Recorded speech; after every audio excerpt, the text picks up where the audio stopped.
TNPSC group 2 2A exam எழுத போகிற மாணவர்கள் அனைவருக்கும் வணக்கம். நம்ம நல்லா படித்து வச்சுருப்போம். நம்ம படித்தது தான் மேக்ஸிமம் பார்த்திங்க அப்படின்னா எக்ஸாமில் கேட்க போகிறாங்க. அதனால் எந்த ஒரு பதட்டம் இல்லாமல் நிதானமாக எக்ஸாம் எழுதுங்க.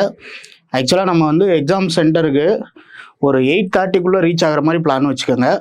மொதல் நாளே பஸ் ரூட் எல்லாத்தையுமே பார்த்து வச்சுக்கோங்க. பைக்கில் போகிறவங்க பைக்கில் பெட்ரோல் இருக்கா எல்லாத்தையுமே செக் பண்ணி வச்சுக்கோங்க.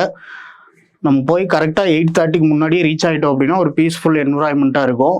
பதட்டமாக போனோம் அப்படின்னா எக்ஸாம் எழுதுறதும் கொஞ்சம் பதட்டமாயிரும். அதனால் ஒரு 8:30க்கே அங்கே இருக்கிற மாதிரி ரீச் ஆகிக்கோங்க.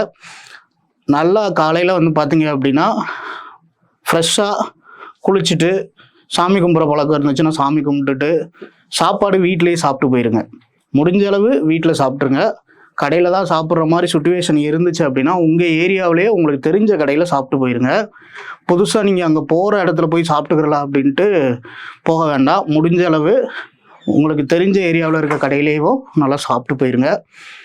ரீச் ஆனதுக்கப்புறம் அதாவது மொதல் நாள் பார்த்தீங்க அப்படின்னா நம்ம என்னெல்லாம் கையில் வச்சுருக்கணும் அப்படின்னு பார்த்தீங்கன்னா black colour ball point pen இருக்கான்னு செக் பண்ணிக்கோங்க. ஹால் டிக்கெட் பிரிண்ட் அவுட் இருக்கான்னு செக் பண்ணிக்கோங்க.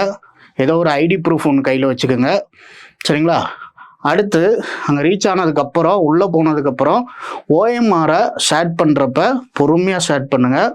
நம்ம இவ்வளோ நாள் படித்ததுக்கு ரிசல்ட் யார் தான் கொடுக்க போகிறா அப்படின்னா அந்த ஓஎம்ஆரில் நீங்கள் ஷேட் பண்ணுறது மட்டும்தான் கொடுக்க போகுது. அதனால் தெளிவாக ஓஎம்ஆர் ஷேட் பண்ணுறப்ப எந்த ஒரு பதட்டமும் இல்லாமல் எந்த ஒரு தப்பும் விட்டுறாமல் கரெக்டாக ஷேட் பண்ணுங்கள். அதுக்கப்புறம் கொஸ்டின் பேப்பர் எல்லாமே பிரிண்ட் ஆயிருக்கான்னு ஒரு தடவை செக் பண்ணிக்கோங்க. இன்னொன்று லாங்குவேஜ், நீங்கள் தமிழ்னா உள்ள தமிழ் கொஸ்டின் தான் இருக்கா அப்படின்றத செக் பண்ணிக்கோங்க.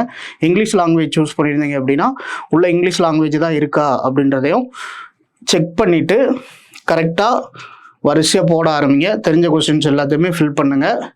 அதுக்கப்புறம் second round this or that questions எல்லாத்தையுமே ஃபில் பண்ணுங்கள். முடிஞ்ச அளவு மேக்ஸிமம் நம்ம கட் ஆஃபை கிளியர் பண்ணிடுவோம். அதனால் நல்லா படித்ததை அங்கே போய் ஞாபகப்படுத்தி எழுதுகிற மாதிரி பி ப்ரிப்பேர்டாக போங்க. இந்த 3 hours தான் பார்த்தீங்க அப்படின்னா அடுத்து நம்மளோட 30 வருஷத்துக்கோ 40 வருஷத்துக்கோ கவர்மெண்ட் சேலரி வாங்க வைக்க போகுது.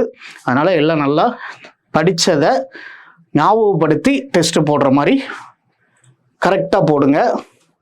All the best. தேங்க்யூ.